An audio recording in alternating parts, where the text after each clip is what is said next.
જય શ્રી રામ, જય માતાજી। સાહિત્ય એ કોઈ પણ વ્યક્તિ લખી શકે જેના ઉપર માં ભગવતી સરસ્વતી શારદાની કૃપા હોય તો કોઈ પણ વ્યક્તિ સાહિત્ય તો જરૂર લખી શકે। અને સાહિત્ય એક સુંદર એવો રસ અને સાહિત્ય છે કે જે સાહિત્યના આધારે કવિઓ, સાહિત્ય લખનાર કવિઓ પોતાના વિચારો, પોતાનો રસ, વેદ, શાસ્ત્ર, પુરાણ, સંસ્કૃતિ, ઇતિહાસ તમામ સૃષ્ટિના માનવજાત સુધી પહોંચાડી અને એને ઉજાગર રાખે છે। એ ખમીરને ખમીરવંતો બનાવી ઉજાગર કરે છે। પણ મિત્રો, એક કવિરાજે ચિંતન કર્યું કે કદાચ સાહિત્ય એવું હોય કે જેનામાંથી કંઈક આપણી વેદ સંસ્કૃતિની વાતો અથવામાંથી કંઈક સારો બોધપાઠ જાણવા મળે, કોઈ આપણી સનાતન સંસ્કૃતિ અને પરંપરાઓના વિશે આલેખાયેલો હોય તો કંઈક જાણવા મળે, શીખવા મળે, આપણી સંસ્કૃતિ પરંપરા સચવાઈ રહે। અત્યારના આ નવા યુગમાં, અર્વાચીન યુગમાં આજના યુવાધન પશ્ચિમી સંસ્કૃતિ તરફ દોટ મૂકી આગળ વધી રહ્યો છે। બિલકુલ રાઈટ છે, કારણ કે સમય પ્રમાણે સાથ મિલાવવો પડે, તાલ મિલાવવો પડે। છતાં પણ અત્યારે જે સાહિત્ય રજૂ થાય છે તો મારા માનમાં કોઈનો કટાક્ષ નથી, હું તો કંઈ નથી કે ધરતી ક્યાં કુછ નહીં, આપ સબકા દાસ, રામ ચંડી ગુરુ ટળતી હોય આત્મા પ્રકાશ। સાહિત્ય માં ભગવતીની આપ સૌ સ્ત્રીઓની કૃપાથી હું પણ થોડું લખું છું, પણ મને વિશેષ વધારે કોઈ વેદ, શાસ્ત્ર, પુરાણ, ઇતિહાસ, સંસ્કૃતિ, પરંપરા, સનાતની સંસ્કૃતિ આના ઉપર લખવાનું વિશેષ ગમે છે। એટલે મિત્રો, કદાચ આવું સાહિત્ય આલેખાય, આવું સાહિત્ય લખાય અને એ સાહિત્ય જો આજના યુવાધન, આજના માનવો વાંચે, સાંભળે તો કંઈક માંથી સારો બોધપાઠ મેળવે।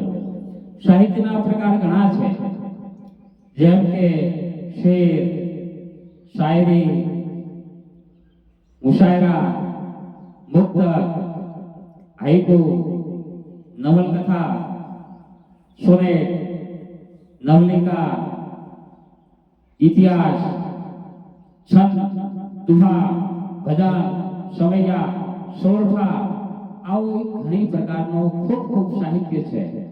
અમુકને આવા પ્રકારનું સાહિત્ય લખવાનો શોખ હોય છે, અમુકને આજના સમયને અનુસરીત સાહિત્ય લખવાનો શોખ હોય છે। એટલે એક આપને વાત કરું કે અત્યારે શેર, શાયરી, મુશાયરોના અને ગઝલોના લખવાના ખૂબ ક્રેઝ ચાલી રહ્યા છે। દાખલા તરીકે હાઇકુ,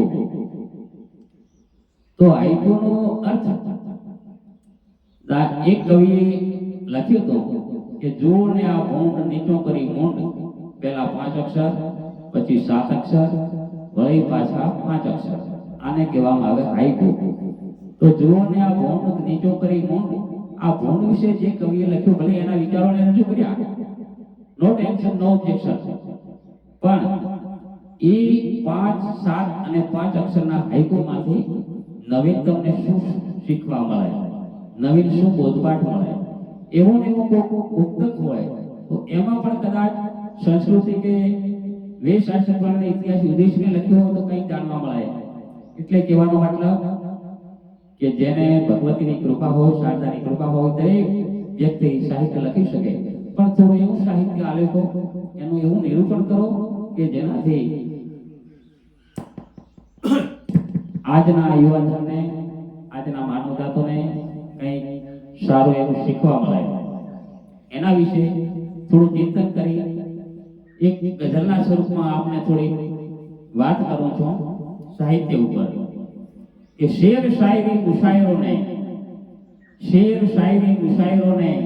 કવિઓ કેવા લાડ લડાવે, શેર શાયરી મુશાયરાને કવિઓ કેવા લાડ લડાવે, ફારસી ઉર્દુ અરબીમાં અને ગઝલને ચકડોળે ચડાવે, ફારસી ઉર્દુ અરબીમાં ગઝલને ચકડોળે ચડાવે.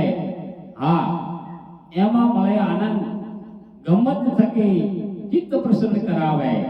હા, એમાં મળે આનંદ, ગમત થકી ચિત્ત પ્રસન્ન કરાવે. પણ આલેખો સાહિત્ય એવું જે સંસ્કૃતિને બચાવે, પણ આલેખો સાહિત્ય એવું જે સંસ્કૃતિને બચાવે. મુક્ત હાઈકુ લખીએ શું નવી ચેતના જગાવે, મુક્ત હાઈકુ લખીએ શું નવી ચેતના જગાવે. છતાં પણ ક્રેઝ કેવો ચાલે રોજ પેપરમાં છપાવે, છતાં પણ ક્રેઝ કેવો ચાલે અને રોજ પેપરમાં છપાવે. મુક્ત હાઈકુ આ બધું આનો ક્રેઝ ચાલે છે અને પેપરોમાં પણ છપાવી એને પ્રસારિત કરે છે. વેદ શાસ્ત્ર પુરાણ સંસ્કૃતિની પરંપરાને ઓળખાવે, વેદ શાસ્ત્ર પુરાણ સંસ્કૃતિની પરંપરાને ઓળખાવે. શોધો ભક્ત કવિ જે જીવન જીવવાની રાહ બતાવે, શોધો ભક્ત કવિ જે જીવન જીવવાની રાહ બતાવે, શોધો ભક્ત કવિ જે જીવન જીવવાની રાહ બતાવે. પ્રભુમાં લગાવી પ્રેમ જે ચિંતન મંથનથી કાંક મેળવે, પ્રભુમાં લગાવી પ્રેમ જે ચિંતન મંથનથી કાંક મેળવે. અધ્યાત્મમાં ઊંડો ઉતરી આત્મજ્ઞાન ચિત્તમાં કેળવે, અધ્યાત્મમાં ઊંડો ઉતરી આત્મજ્ઞાન ચિત્તમાં કેળવે.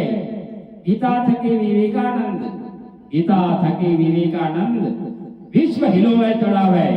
આહા, જ્યારે એક વખત આખા વિશ્વના ધર્મગુરુઓની અને ધર્મની એક સભાથી સંમેલન હતું. ત્યાં આપણા ભારતના સ્વામી વિવેકાનંદને આમંત્રણ હતું. વિવેકાનંદ એટલે એક અધ્યાત્મનો ઊંડો પુરુષ જે આપણે ગીતાજી લઈ અને ત્યાં એ સંમેલનમાં હાજર થયા. તમામ ધર્મના પુસ્તકો, દળદાર પુસ્તકો ટેબલ ઉપર આવી દરેક ધર્મગુરુ મુકતા ગયા. અને એની અંદર સ્વામી વિવેકાનંદ જ્યારે પોતાનો આટલો ટચુકડો ગીતાજીનો ગ્રંથ ત્યાં મૂક્યો ત્યારે વિવેકાનંદનો ખરેખર ત્યાં એટલા મહાન ધોરણદાર ધર્મ ઉપદેશકો અને ધર્મગુરુઓની વચ્ચે થોડો હાંસી થઈ. છતાં પણ વિવેકાનંદને એવો વિશ્વાસ તો ભાવ હતો કે મારી ગીતાજીની અંદર જે કંઈ સમાયેલું છે એ વિશ્વના કોઈ પણ ગ્રંથની અંદર નથી. આવો પોતાને આત્મવિશ્વાસ હતો. ધીરે ધીરે ધીરે ધીરે ધીરે ધીરે તમામ ધર્મગુરુઓ પોતપોતાના ધર્મ ગ્રંથો ઉપર ચર્ચા પ્રવચન વિવેચન કરવા માંડ્યા.